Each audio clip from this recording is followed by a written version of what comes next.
Continuamos en la UNED en el curso de filosofía, en historia de la filosofía. Continuamos con filosofía moderna y vamos a hablar del contractualismo y de la ilustración en líneas generales. En cuanto al contractualismo, diremos que es una teoría de la filosofía política y del derecho que ofrece una explicación sobre el origen y legitimidad del poder político y la sociedad desde el concepto de pacto. Tradicionalmente se había explicado el poder político desde bases teológicas o desde bases naturalistas. Por un lado, filósofos como Agustín de Hipona entendían el origen del Estado como una consecuencia del pecado original. Si los humanos no conociésemos el pecado, viviríamos en armonía, sin necesidad de leyes ni gobernantes, pero dado que esto no es así, necesitamos un poder común que nos dirija hacia la virtud y elude al pecado. Dios es la fuente de la legitimidad del poder. La teoría de las dos espadas, como ya vimos, afirma que la sociedad debe regirse por dos autoridades, la civil y la eclesiástica, pero ambas emanan de la voluntad de Dios. Por otra parte, filósofos como Aristóteles habían insistido en la natural sociabilidad del ser humano. El ser humano, como todos los demás, tiene un fin que le es propicio, con natural, que está a su alcance. Por consiguiente, tanto la organización de la sociedad como el establecimiento del poder son también naturales y se trataría de encontrar la forma política más práctica para este fin. Pero autores, como algunos sofistas, rechazaban ambas opciones porque eran escépticos y relativistas. No podían aceptar ninguna fuente absoluta como Dios o la naturaleza. Para ellos, la sociedad era convencional. Los humanos se ponían de acuerdo para vivir de esta o de aquella manera. Esta es la base del contractualismo clásico. El Estado y el poder surgen como consecuencia de un pacto o contrato suscrito de alguna manera por los integrantes de la sociedad. Algunos sofistas son, por tanto, precedentes de esta teoría, así como unos pocos autores de la Edad Media, como Guillermo de Ockham, pero los conceptos básicos y la definición precisa del contractualismo son propios de la Edad Moderna. Conceptos. Estado de naturaleza. Este es el estado en el que se hallarían los seres humanos antes de organizarse políticamente. Recuerden que tal estado es imposible para Aristóteles, mientras que para los autores como Agustín correspondería al periodo anterior a la expulsión de Adán y Eva del paraíso. Contrato o pacto. Este sería el acuerdo al que llegan los seres humanos para mejorar sus condiciones de vida mediante la convivencia y la colaboración mutua. Y el estado social o político, que sería el resultado del pacto, la vida social y bajo determinada organización política. Contractualismos clásicos. Thomas Hobbes, 1588-1679. La estructura básica del contractualismo fue establecida por el filósofo inglés Thomas Hobbes. En realidad, el objetivo de este pensador era justificar ideológicamente la monarquía absoluta, pero al hacerlo propuso el armazón teórico que provocaría su derrumbe. Impresionado por los desórdenes de la Revolución Inglesa de 1651, redactó su principal obra, Leviatán, que es una explicación sobre el origen del Estado. En ella da forma a los conceptos básicos de esta teoría. Hablaríamos del estado de naturaleza, del pacto y del estado social.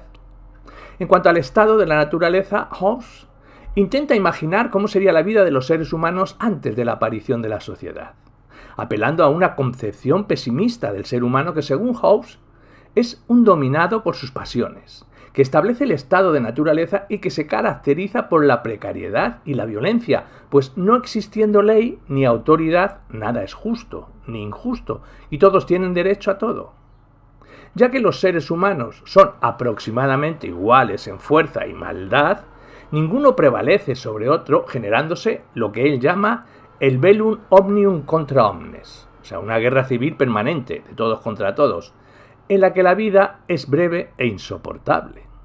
Hobbes lo resume con la expresión latina homo homini lupus, el hombre es un lobo para el hombre. En cuanto a la teoría del pacto, diremos que siendo los seres humanos inteligentes, además de malvados, en un determinado momento deciden acogerse a un pacto entre ellos. Ese pacto consiste en la cesión de todo el poder del individuo a un soberano, que habrá de mantener el orden y la paz. Este pacto es irrevocable, pues al haberse entregado todo el poder, se entrega también la capacidad de romperlo. Y puesto que tal pacto en nada cambia la naturaleza de las firmantes, que siguen siendo egoístas, el soberano elegido habrá de gobernar, si fuera necesario, mediante el terror y la violencia, para mantener el inseguro orden social. Y en cuanto al estado de sociedad, diría que una vez firmado el pacto se instaura la sociedad y el Estado. Se sustituye así el derecho a todo, por la ley, entendida como límite, y se instituye un régimen autoritario, que en realidad se corresponde con el modelo de monarquía absoluta. John Locke, 1632-1704. La lúgubre concepción antropológica de Hobbes y el modelo político legitimado por esta eran incompatibles con las transformaciones políticas de Europa del siglo XVII. No así la estructura de su razonamiento, el estado de naturaleza, pacto, estado de sociedad, que resultó ser enormemente útil en los años siguientes. John Locke, por ejemplo, en sus 2 tratados sobre el gobierno civil, mantuvo el esquema original para adaptarlo a las necesidades del Estado liberal. Y diría, del estado de naturaleza, Locke no prejuzga la maldad o bondad del ser humano, se limita a afirmar que antes de la aparición del Estado, es decir, del pacto y la sociedad, los seres humanos gozan de ciertos derechos naturales. Serían la vida, la libertad y la propiedad. La precariedad de este estado se debe a la inexistencia de una autoridad que proteja estos derechos. En cuanto al pacto, pues para garantizar una vida digna y pacífica, los individuos ceden sus derechos a un soberano o grupo de soberanos, pero tal cesión no es perpetua ni irrevocable. Dado que el ser humano está dotado de razón, el estado de naturaleza mantiene un cierto orden, aunque precario, de modo que la amenaza de la recaída en un estado tal no es tan monstruosa que justifique un poder dictatorial, como pensaba Hobbes. Y en cuanto al estado de sociedad, de todo esto resulta el modelo moderno de democracia liberal, en el cual los individuos eligen a sus gobernantes periódicamente y estos tienen como misión garantizar el orden social. Jean-Jacques Rousseau, 1712-1778. Este es influido ya por la Ilustración y precursor del Romanticismo. Tomó prestadas para su obra, El contrato social, las categorías políticas hobbesianas, pero modificando radicalmente los puntos de partida y de llegada. En cuanto al estado de naturaleza, Rousseau afirma que lejos de ser una guerra civil permanente, el estado de naturaleza se caracteriza por la libertad, la igualdad y la bondad. Los seres humanos viven en una suerte de inocencia originaria, lo que fundamenta el mito de buen salvaje, justo hasta que la aparición de la sociedad y de la noción de propiedad promueve el egoísmo y la maldad.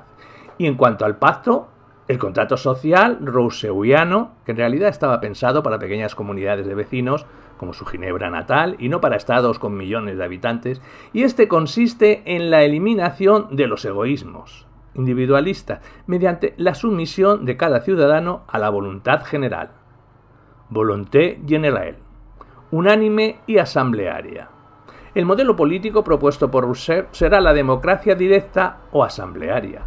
Y en cuanto al estado de sociedad, Rousseau piensa que la sociedad, si bien garantiza ciertas necesidades básicas, corrompe a los humanos al lanzarlos en competencia mutua, pero se muestra convencido de que una vez abandonado el estado de inocencia originaria, no cabe vuelta atrás y solamente un acuerdo entre ciudadanos puede llegar a mitigar las desastrosas consecuencias de una sociedad corruptora. Nace así la necesidad del contrato social. Contractualismo contemporáneo.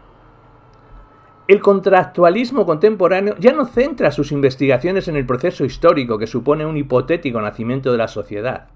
Influidos por el formalismo kantiano y por la filosofía del lenguaje, el interés de estos pensadores es analizar la lógica interna de los procesos de toma de decisiones y los procesos de resolución de conflictos. No se centran tanto en el contenido del contrato, sino en la forma en que este contrato se elabora. John Rawls, en 1921, el 2002, por ejemplo, se centra en la posición ideal de los contratantes, un velo de ignorancia, ya hablaremos, posición desde la cual no pueden saber qué lugar van a ocupar con posterioridad al contrato mismo y que facilita las tomas de decisiones justas. Jürgen Habermas, en 1929, por otro lado, se centra en lo que él llama condiciones ideales de diálogo o postulados imprescindibles para la comunicación social y, por tanto, política. Estos postulados se refieren a las condiciones mínimas necesarias para llegar a un acuerdo, como por ejemplo el postulado de no violencia, según el cual el proceso de debate deja de ser racional cuando se hace bajo amenaza. El postulado de igualdad, según el cual los actores del debate deben tener igual acceso a la información pertinente para el diálogo, y el postulado de seriedad, según el cual el objetivo del debate ha de ser llegar a un acuerdo. La Ilustración. Líneas generales. La Ilustración, o el siglo de Federico, como diría Kant, por el rey ilustrado de la Prusia en que vivió, es un movimiento cultural tradicionalmente ubicado entre la Revolución Inglesa, llamada Gloriosa, en 1688, que terminó con el poder absoluto de los reyes y con la primera Declaración de Derechos, y la Revolución Francesa, de 1789. El siglo XVIII, básicamente, veamos sus características. Aspectos económicos y sociopolíticos. El siglo XVIII es, en términos económicos, el siglo del triunfo definitivo del capitalismo mercantil. Después de la dura recesión del siglo anterior, países como Inglaterra o Francia se alzan como grandes potencias de la época con un fuerte incremento de la burguesía comercial y su peso en la sociedad. Incluso otras potencias como España, Portugal u Holanda parecen repuntar tímidamente. Inglaterra ha conseguido hacer una revolución agrícola y una política de privatización de la tierra, una fuerte desamortización de tierras comunales en el 16 al 17, que ha permitido una fuerte capitalización para el nuevo grupo social emergente, la burguesía. Esta burguesía, a su vez, han reinvertido sus ganancias en el mercado de manufacturas y a partir de la mitad del siglo en nuevas tecnologías y modos de producción que van a permitir el inicio de la revolución industrial con la consiguiente hegemonía de Inglaterra sobre Europa hasta fines del XIX. En un ámbito social, la vieja sociedad estamental medieval todavía perdura, con la división en estamentos cerrados y determinados por el nacimiento y manteniendo la diferencia en privilegiados y no privilegiados. Es lo que se conoce en ese tiempo como el antiguo régimen. Pero esto no se puede mantener durante demasiado tiempo. Por un lado, la burguesía y las crecientes clases medias, profesiones liberales, médicos, abogados, funcionarios del Estado, estos no aceptan la arbitrariedad de una sociedad dividida entre privilegiados y no privilegiados y reclaman más poder político para ellos. Por otro lado, la gran masa de la población, el campesinado, acepta, cada vez con peor grado, los derechos feudales de la nobleza y el clero. Y por último, los privilegiados, la nobleza y el alto clero, se resisten a perder sus derechos ancestrales. Esto conduce a unas contradicciones crecientes que acaban plasmándose en el estallido de la Revolución Francesa y la Revolución Americana. Países como Holanda, Inglaterra, Francia y Estados Unidos acaban, en el siglo XVIII, con sociedades y regímenes políticos que se orientan cada vez más hacia el liberalismo del siglo siguiente. En este final del siglo XVIII se iniciará el tímido paso de una sociedad de estamentos, cerrada, posición marcada por el nacimiento, a una sociedad de clases, móvil, su posición determinada por el dinero. La posición de los ilustrados es clara a este respecto. El ser humano nace igual, con los mismos derechos y por lo tanto la sociedad estamental tiene que desmantelarse. Las instituciones políticas no son impermeables a los cambios económicos y sociales que aparecen en la época. En este siglo está marcado todavía por las monarquías absolutas, pero es un absolutismo a la defensiva, vinculado a las políticas de transformación social y económica. Es el denominado despotismo ilustrado. Los reyes tienen el poder absoluto de origen divino, salvo en lugares como Holanda o Gran Bretaña, pero tienen que legitimar su poder con un buen gobierno y una creciente preocupación por el bienestar de los súbditos. De aquí proviene la frase de gobernar para el pueblo, pero sin el pueblo. Para lograr esto, los monarcas van a utilizar una estrategia centralista, es decir, van a crear un aparato burocrático más fuerte, que controle mejor el país y lo oriente hacia un mayor bienestar económico. El Estado así se convierte en un promotor económico cada vez más importante, iniciando ambiciosas obras públicas, apoyando la manufactura nacional o creando monopolios. Al mismo tiempo, los monarcas se van a rodear de una minoría ilustrada que les aconseja sobre el buen gobierno. Voltaire se escribirá con Federico II de Prusia y también con influyentes personajes españoles. Diderot visitará las cortes de Rusia y de Austria. Al igual que con la sociedad, este despotismo acabará en una contradicción. El monarca ilustrado se encontrará finalmente con que, por un lado, defiende tendencias modernizadoras de su sociedad, pero al mismo tiempo, él es cabeza de una sociedad estamental que él mismo no desea cambiar porque va contra sus propios intereses. En conclusión, el despotismo ilustrado, a final del siglo, será víctima de ataques que él mismo ha contribuido a potenciar con la modernización de la sociedad tradicional. Una de las consecuencias más importantes del despotismo ilustrado es la paulatina afirmación de los estados nacionales. La centralización burocrática va a estar acompañada de una afirmación nacional creciente que con la Revolución Francesa se va a convertir en el nacionalismo romántico y la defensa de la patria. Ante esto, el despotismo absoluto es solo el inicio, rematado con los estados liberales del siglo XIX. En cuanto a los aspectos culturales y filosóficos, diremos que otra vez la razón, pero de otra forma. Primero fue el mismísimo nacimiento de la filosofía como crítica racional del mito. Luego su devaluación en la Edad Media y sus relaciones con la fe. El Renacimiento y la nueva ciencia a vueltas de nuevo con ella y aún más el racionalismo moderno. Moderada después en el empirismo. La Ilustración se presenta como el siglo de la razón, con elementos del pasado y aires nuevos. La filosofía se populariza y esgrime la razón como medio de mejora del ser humano frente al racionalismo del siglo XVII que defendía el uso de la razón con un fin abstracto, orientado especialmente hacia temas epistemológicos y que no rebasaban el interés de un puñado de intelectuales y científicos. La Ilustración rompe ese aislamiento y comienza a aceptarse el paradigma científico. De esta forma, la razón adquiere un matiz mucho más práctico, orientado a la transformación paulatina de la sociedad y a la crítica de toda autoridad establecida. Heteróneamente. Kant lo explica luego. Cualquier uso previo, cualquier costumbre o tradición debe pasar ahora por el tribunal de la razón ilustrada. Además, la razón no se considera omnipotente, sino que, como advirtió el empirismo, aunque sin los excesos de Hume, está limitada por la experiencia sensible. Es propia de la Ilustración la tendencia a combinar racionalismo con empirismo. Como ejemplo eminente, Kant examinará las tendencias radicales de racionalistas y empiristas. Por un lado, pondrá acotaciones al uso puramente especulativo de la razón, defendido por los racionalistas a través de la experiencia empírica. Pero al mismo tiempo sostendrá, frente a los empiristas, que existen estructuras y facultades en nuestro entendimiento que actúan como elementos a priori en nuestra forma de conocer empíricamente la realidad.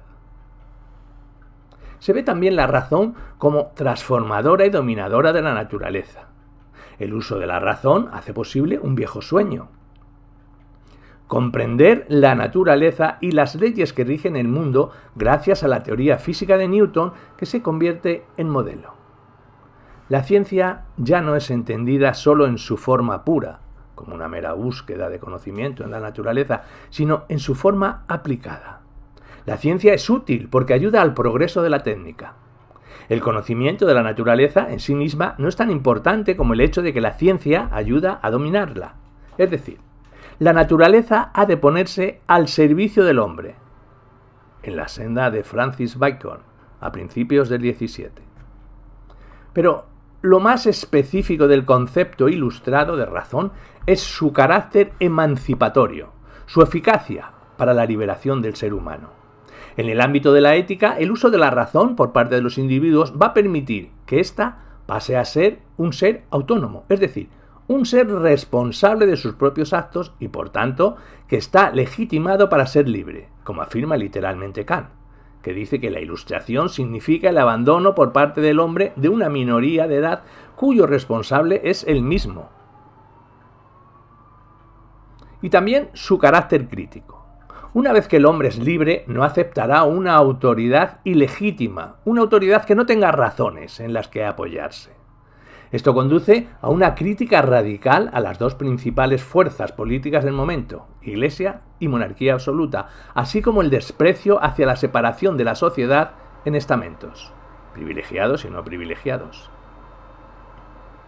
Con respecto a la Iglesia, los ilustrados defienden la separación de ese poder frente al Estado. Al mismo tiempo, defienden un espíritu laico en el que establezca la separación radical entre el ámbito de la fe y la razón.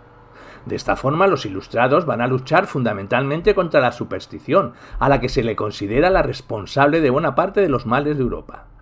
Igualmente se extiende la idea de que el monarca o el Estado debe mantenerse neutral frente a las creencias religiosas de cada ciudadano.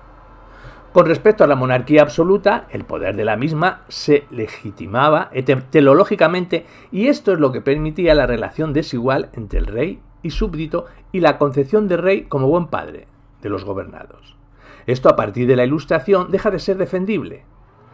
Los ilustrados, más radicales, seguidores de Rousseau, defenderán que los individuos son ciudadanos dentro de un Estado y con derechos garantizados por una ley universal, igual para todos. Y respecto a la sociedad estamental, los ilustrados aspiran a la igualdad jurídica de todo el Estado y la abolición de los privilegios, así como que el pueblo sea representado en las instituciones políticas. Los hombres nacen por naturaleza iguales y por tanto no se les puede imponer distinciones jurídicas de ningún tipo. Y en cuanto a la defensa del derecho natural, diremos que para conseguir esta crítica a la autoridad paternalista, muchos ilustrados van a defender la existencia y el cumplimiento de los derechos naturales. Siguiendo también la estela de Locke, los ilustrados proclaman que existe un orden universal de carácter racional que se compila en un derecho natural basado en los pilares de vida, libertad y propiedad. Este derecho natural debe encarnarse en las leyes positivas de los pueblos y constituye, por ejemplo, la inspiración de declaraciones como los derechos de ciudadano en Francia en 1790 o la Constitución americana en 1776. Al mismo tiempo, existe en este siglo una humanización de los códigos penales europeos. El italiano Beccaria será el primero que se oponga a la pena de muerte en cuanto que actúa contra el derecho natural por un lado y en cuanto que no constituye un correctivo eficaz para dejar de perpetrar crímenes. La Revolución de 1789 confirmó una serie de derechos que serían válidos para todos los ciudadanos. Pero ciudadano era más bien considerado el hombre. Y no obstante, vemos precisamente en la Revolución Francesa los primeros ejemplos de la lucha de la mujer. Ya en 1787, el filósofo ilustrado Condorcet publicó un escrito sobre los derechos de la mujer. Pensaba que las mujeres tenían los mismos derechos naturales que los hombres. Durante la Revolución de 1789, las mujeres participaron activamente en la lucha contra la vieja sociedad feudal. Eran las mujeres, por ejemplo, las que iban al frente en las manifestaciones que al final obligaron al rey a marcharse del Palacio de Versalles. En París se formaron grupos de mujeres. Aparte de la demanda de los mismos derechos políticos que los hombres, también pedían cambios en las leyes de matrimonio y en la condición social de la mujer. Junto con ideas de Locke, constituyen un avance de las futuras reivindicaciones sobre estos derechos en los siglos XIX y XX. Deísmo. Esto es la postura religiosa típica de los ilustrados. La idea es que Dios creó el mundo alguna vez, hace muchísimo tiempo, pero que desde entonces no ha aparecido ante el mundo. De esta forma, Dios queda reducido a un ser superior que solo se da a conocer ante los hombres mediante la naturaleza y sus leyes, es decir, no se revela de ninguna manera sobrenatural. Un tal Dios filosófico lo encontramos también en Aristóteles, para quien Dios era la causa primera o primer motor del universo. Idea de progreso.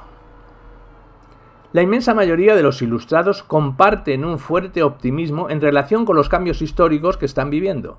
Están convencidos de que su época es una de continuo progreso en la medida en que la razón ilustrada se va extendiendo por Europa. Este progreso se concreta en la paulatina lucha contra la superstición y la divulgación de la ciencia y la técnica que constituyen la cumbre de la civilización. La historia es lineal y tiene una marcha ascendente positiva. Y en cuanto a la importancia de la educación, diremos que hay un medio obligatorio para el progreso de la civilización. Solo la ilustración, la instrucción de las masas, permitirá que los avances de la ilustración puedan mantenerse en el tiempo y hacer real la libertad de los futuros ciudadanos.